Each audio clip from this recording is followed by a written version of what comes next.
대로 북한에 대한 제재 강화를 담은 유엔 안전보장이사회 결의안 채택이 임박했습니다. 내일 새벽 5시에 표결을 하기로 했는데요. 관련 내용 정영태 북한미래포럼 대표와 짚어보겠습니다. 안녕하세요. 네, 안녕하세요. 네, 안녕하세요. 저희가 오전까지만 해도 러시아가 변수다라고 했는데 이 갑자기 시간이 잡혔단 말이에요. 네. 그 러시아 문제가 해결이 된 걸로 봐야 되는 건가요? 해결된 걸로 봐야죠. 예. 사실은 그 러시아가 갑자기 이제 지나치게 미중을 중심으로 해서 이런 그 동북아의 문제가 이끌어 가지는 데 대해서 일종의 그 목리를 부리지 않았느냐. 자, 여기에 대해서 미국의 발빠른 대러 외교라든가 그 다음에 또 우리 그 대한민국의 외교부의 그 윤병세 장관의 직접적인 어떤 발빠른 외교라든가 이런 것이 상당히 그 러시아를 빨리 설득하는 데 주요했지 않았느냐. 자, 그렇게 됨으로써 상임 이사국인 그 러시아가 여기에 그 나름대로 동참하는 그런 형태로 지금 결정이 난 것이 아닌가 이런 생각이 됩니다. 제가 듣기로는 그러니까 미국 국무장관, 그 러시아 외무장관이 계속 연락을 주고받았다고 하는데 저희 외교부도 그렇죠. 러시아하고 직접적인 설득 과정을 지금 이제 윤병세 장관 예. 역시도 지금 여러 가지 전화를 통해서 한다든가 직접적인 어떤 발빠른 행보가 사실 오전에도 많이 전해졌습니다. 이런 것들이 굉장히 그 주요했다 이래 볼 수가 있습니다. 예. 네, 이 대북제재 결의안이 내일 새벽 5시에 표결에 붙여지면 만장일치로 채택될 것이라는 전망이 많이 나오고 이번에는 만장일치가 될 겁니다. 이미 14개국이 다 찬성을 한 그런 상황이거든요. 그럼 여기에서 이제 러시아만 찬성을 하게 된다면은 만장일치가 되는 것이죠. 그렇기 때문에 사실 이번 이 대북 그 결의안 자체가 만장일치로 되지 않았을 때 상당히 그 힘이 빠질 수 있는 그런 측면이 잘 있는데 그러나 이제 이게 완전히 그 소위 안보리의 상임 이사국을 비롯해 가지고 전체 그 이사국들이 전부 다 이게 찬동하는 그리고 또 적극적으로 지지하는 형태로 나가고 있다는 것이 상당히 그 중요한 팩트라고 볼 수가 있습니다. 안보리 표결 구조상 사실상 그 만장일치 아닌 경우는 통과가 잘 안 되지 않습니까? 통과 안 되죠. 만장일치는 이런 겁니다. 첫째, 안보리 상임 이사국 자체가 만장일치가 됩니다. 그게 만장일치가 안 되면 저희 5개국이 되겠죠. 5개국 중 한 나라라도 비토를 해버리면 반대를 해버리면 부결되는 거죠. 그러나 다른 데는 뭐 한두 나라가 빠진다든가 이런 거는 큰 그 의미가 사실 없고 그러나 이제 이 안보리 상임 이사국이 결정적인 그야말로 결정을 한다 이렇게 보시면 큰 틀림이 없을 거예요. 그러니까 이번에 현재 돌아가는 상황을 볼 때 상임 이사국 5개국뿐만이 아니고 비상임 이사국 10개까지 해서 15개 나라가 전체가 다 찬성을 할 것으로 예상한다. 이런 말씀이시죠. 이미 14개국이 찬성한 상태입니다. 그러니까 러시아만 여기에서 이제 상임 이사국으로서 찬성을 해보면 바로 이게 의결이 되는 그것으로 보시면 큰 틀림이 없습니다. 그 얘기가 나왔으니까 러시아가 이른바 목리를 부렸다고 지금 그러는데요. 왜 그랬을 것 같습니까? 지금 사실 러시아가 여러 차원에서 지금 소위 그 미국과의 관계에 있어서도 뭐 우크라이나 사태라든가 해서 좀 갈등 관계에 있는 것도 사실이고 그 다음에 최근에 들어와서 러시아가 이 동북아에 있어서의 어떤 일정한 국제적인 역할이라든가 이 기능을 하고 싶어하는 그런 측면도 사실 굉장히 강합니다. 그렇기 때문에 북한의 비핵화 문제 자체도 러시아가 일정 부분 정도로 자기들의 어떤 그 존재감, 자기들의 일정한 기능 이런 것을 사실은 표출하고 싶어하는 그런 상황에서 지나치게 미중 간의 합의가 곧 전체 합의인 것 같이 국제적인 어떤 여론이 작용하고 있었다. 여기에 대해서 나름대로 러시아가 적극적으로 자기들의 그 권한을 어떤 의미에서 부렸다 이래 볼 수가 있죠. 그런 차원에서 적극적인 대러 외교들 우리 한국도 마찬가지고 미국도 마찬가지고 상당히 그 발등에 불 떨어진 것 같이 이번에 그런 그 상황이 사실 왔다는 것이죠. 자, 조금 더 깊이 있게 들어가서요. 대북 제재안 초안이 공개됐을 때 저희가 저도 공부하고 다 공부했는데 며칠 지나니까 좀 일부 좀 잊어버린 것도 있고 까먹은 것도 있어요. 다시 한번 그 주요 내용을 좀 정리를 한번 해주시는 게 좋을 것 같은데. 주요 내용 중에 뭐 여러 가지가 있습니다만은 자세히 보시면 첫째 모든 수입 화물 검색 의무화입니다. 이게 이제까지는 조건부로 했는데 이제는 모든 수출입 화물 북한의 수출입 화물을 검색해야 되는 의무를 이번에 규정한 겁니다. 그리고 그 다음에 이제 중요한 게 북한 광물 거래 제한입니다. 네. 이제까지 사실 이게 없었던 것이죠. 북한의 그 수출 입장에 있어서는 상당한 부분을 차지하고 있습니다. 자, 그렇기 때문에 약 한 15억 불에서 한 10억 불 정도 차지하는 것으로 굉장히 많은 부분을 차지하는데 이것을 이제 거래 제한을 한다 하는 것은 뭐 상당히 의미가 있고요. 그 다음에 이제 항공유. 그 다음에 해외 금융 자산을 동결시키고 선박의 뭐 전 세계 그 북한 선박이죠. 전 세계 입항을 금지시킨다는 거예요. 앞으로 이제 북한 선박이 이제 쉽게 뭐 중국을 간다든가 일본을 간다든가 하는 것이 어렵게 되어버렸습니다. 마지막으로 그 항공기가 이제 유엔 회원국 영공도 비행하는 것을 금지시키는 내용으로 일단은 포함이 돼 있다 이렇게 알려지고 있습니다. 항공유를 저희가 그 초안 공개됐을 때 한번 설명은 드렸지만 이게 일반 그러니까 고려항공이 사용하는 민항기 항공유하고 그 군사용 그러니까 예를 들면 미사일이라든가 이런 거에 사용하는 항공유가 서로 다르다면서요? 예, 그렇죠. 일반적으로는 좀 다른데 그것을 이제 군사용으로 쓰이는 항공유 이런 것이 이제 본격적으로 그 제한이 된다. 그러니까 금지 품목에는 일반 항공유는 아니고 일반 항공유가 아직까지 그건 아주 구체적으로 밝혀지진 않았습니다만 그럴 가능성이 사실 크다고 봐야죠. 이 항공유와 로켓 연유를 금지한다지만 이게 북한 이 미사일 개발에 큰 타격이 될까요? 기본적으로 이게 이제 북한은 물론 이런 것을 대비해가지고 한 몇 개월 정도 이것을 뭐 비축했을 그런 가능성 사실 있습니다. 사실 이게 대북 제재라고 하는 것은 뭐 1, 2개월을 보고 하는 것이 아니라 장기적으로. 이제는 뭐 중장기적으로 했을 때 이것이 비로소 이 효력을 발생을 하면서 아니면은 북한 당국이 자기들한테 치명적인 도저히 견딜 수 없다고 하는 그런 상황으로 유도하기 위한 내용이거든요. 그렇기 때문에 이 역시도 이렇게 된다면은 북한이 사실은 군사적으로 이 그 항공기 이런 그 전투기라든가 이런 것을 연습을 할 수가 사실 없죠. 물론 뭐 북한은 사실 이것을 실질적으로 연습을 많이 하진 않습니다만은 그래도 그 가운데서도 그것조차도 하기가 어렵게 되는 상황으로 갔을 때 북한의 그 항공이라든가 소위 이제 공군, 그 다음에 해군, 육군 이런 것을 이제 통합적으로 뭔가 그 훈련을 하는 데 있어서 결정적으로 어려움을 겪게 되는 것도 사실이죠. 네.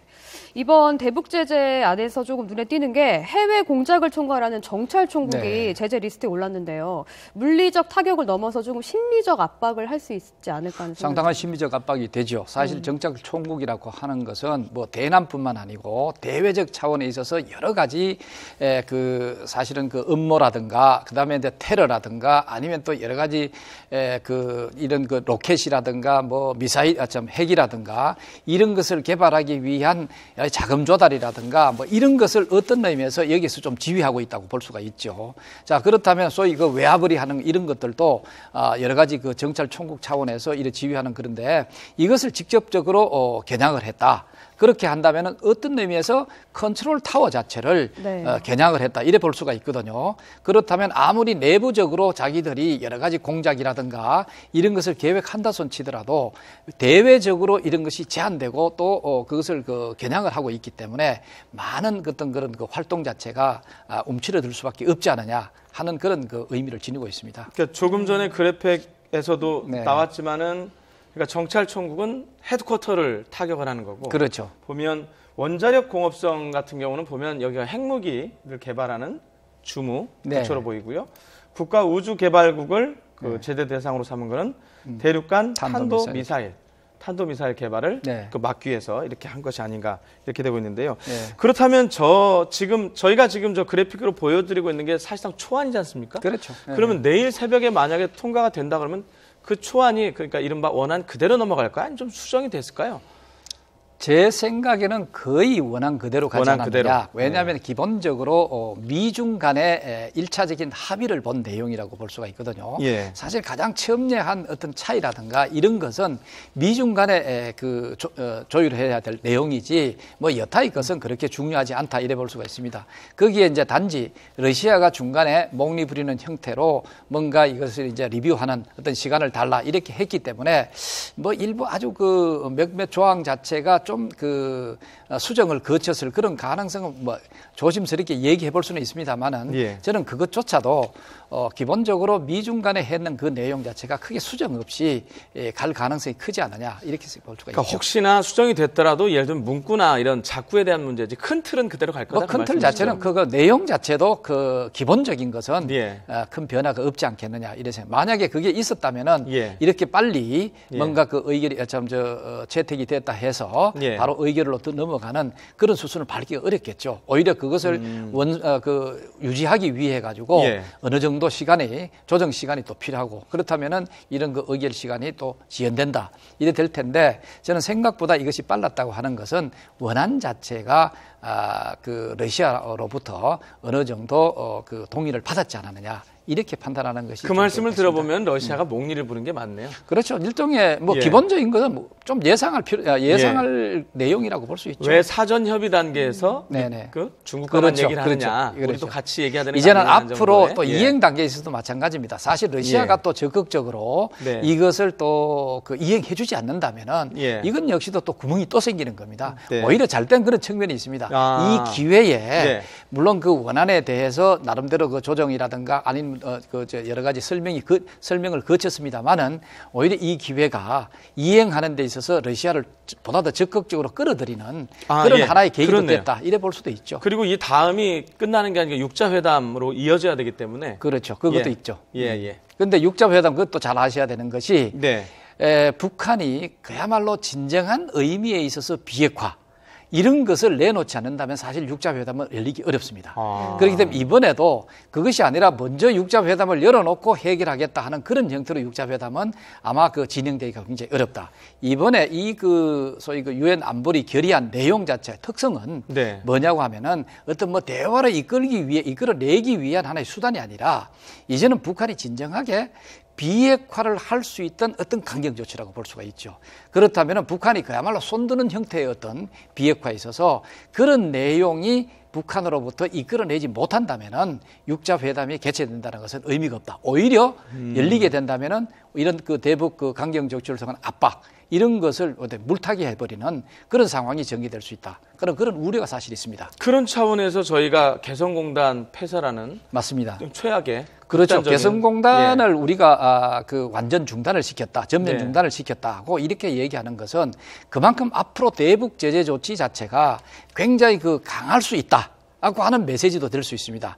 그렇기 때문에 개성공단 완전 중단 자체를 우리가 단순히 북한으로 들어가는 그 경제적인 젖줄을 일부분 끊는다 하는 그런 의미도 사실 있겠지만 그보다 더 중요한 것이 뭐냐. 우리가 적극적으로 유엔 안보리 차원에 있어서나 우리 그 남한의 직접적인 어떤 차원에 있어서나 대북 그 강경 조치가 이루어질 때 북한이 우리의 그 개성공단에 참여해 있는 기업인이라든가 또 관계 인원들이 소위 어떤 의미에서 거기에 그 나름대로 그 인질로 될 수 있는 그런 상황이 올 수도 있다는 거죠. 만약에 그렇게 됐을 때 우리가 대북 적극적인 제재 조치 이런 것을 하기 어려운 또 상황도 도래할 수 있다는 거죠.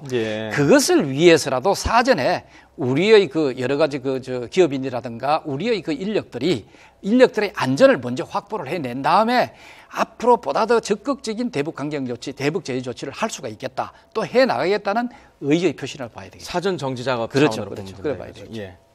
네, 이번 초안을 보니까 대북 제재 대상이 64개인데요. 이게 이란의 절반 수준에 불과하다고 하네요. 물론 이제 이란 경우는 그 북한보다는 훨씬 더 그 개방되고 이런 또 보통 국가에서 지나지 사실 않습니다. 그렇기 때문에 이것을 제재 조치할 수 있는 것이 다양하게 많습니다. 그러나 북한의 경우는 그것조차도 일일이 다 할 수 있는 그런 그 필요도 없는 것도 사실 많죠. 왜냐하면 워낙 폐쇄된 국가이기 때문에 이란이 하고 있는 국제적인 관계 이런 것들하고 전혀 결핍되어 있는 그런 거기 때문에 그것을 구태 또 할 필요도 사실 없고 그 다음에 이제 그런 것도 있죠. 이제 중국이 어느 정도 북한의 그 소위 김정은 정권이라고 할까요?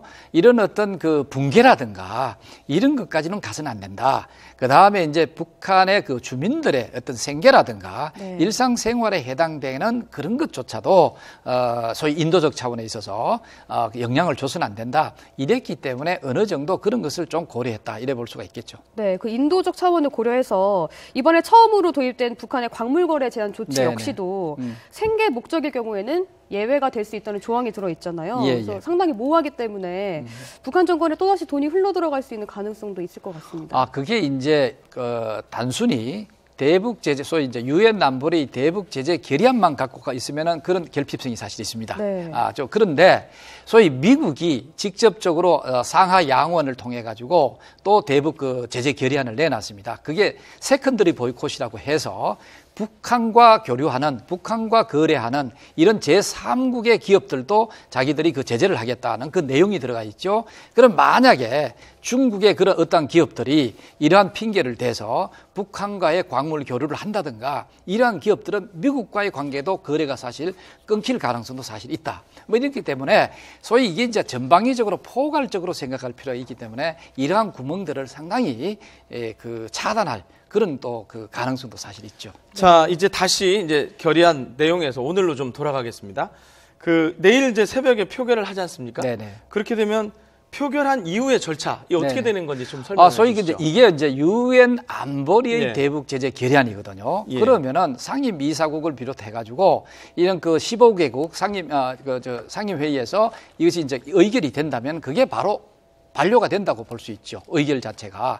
자, 그렇게 된다면 그것과 동시에 우리 한미일이 공동으로 이러한 사실을 기자회견을 한다든가 이런 것을 공포하게 될 겁니다. 그렇게 함으로써 비로소 대북 결의안 자체가 효력을 발생한다. 뭐 이런 정도로 이해하시면 될 겁니다. 그 효력 말씀을 하셔서요. 이 결의안이 그동안 대북 관련 결의안이 제가 알고 6개인가 7개가 유엔 안보리에서 채택이 됐는데 사실상 그렇게 큰 효과를 못 냈다. 그러면서 강제성 논란이 좀 있었거든요. 그렇죠. 이게 효력 효과 그리고 강제성 부분은 어떻습니까 이게? 지난 예를 들어서 2094만 3차 핵실험 했을 때 나온 2094 같은 경우만 하더라도 모든 것이 조건부라든가 이것이 또 의무 조항이 사실 아니었습니다.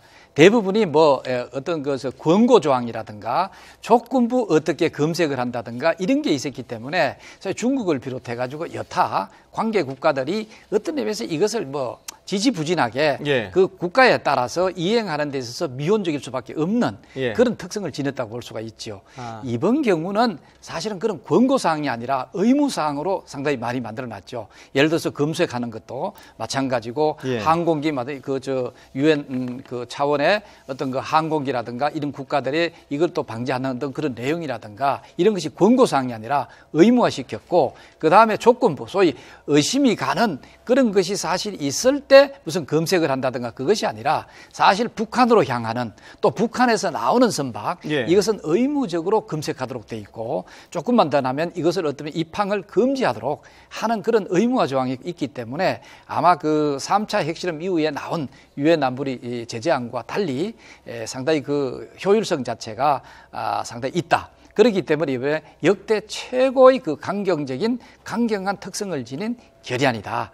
이런 식으로 얘기한 이유가 바로 여기에 있습니다. 그 효과가 있을 것이라는 건데 근데 결론은 보면 어찌됐든 이행 과정에 각 나라가 제대로 참여를 해줘야만이 효과가 있는 거죠. 그러니까 이제 우리가 그 미국을 비롯해 가지고 중국도 마찬가지겠지만 한미일이 기본적으로 이것을 강경한 정책 자체를 이행될 수 있게끔 세계 각국 유엔 이 국가들한테 적극적으로 또 외교가 또 필요한 겁니다. 자, 그 다음에 이제 중국도 마찬가지고 러시아도 마찬가지입니다. 그래서 이것은 첫째 한미일이 물론 적극적으로 하겠지만 그보다 더 중요한 것은 북한을 뺀 5자, 러시아, 중국, 한국, 미국, 일본 이것이 어떤 의미에서 한 그 공동체가 돼가지고 북한에 적극적으로 이것을 북한이 비핵화하지 않으면 안 되는 그런 상황으로 몰고 갈 정도의 뭔가 적극적인 이러한 그 압력이라든가 이런 것을 이행할 수 있도록 하는 환경을 만드는 것이 중요하다 이래 볼 수가 있습니다.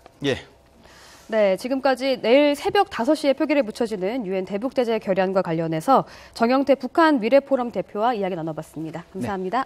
고맙습니다.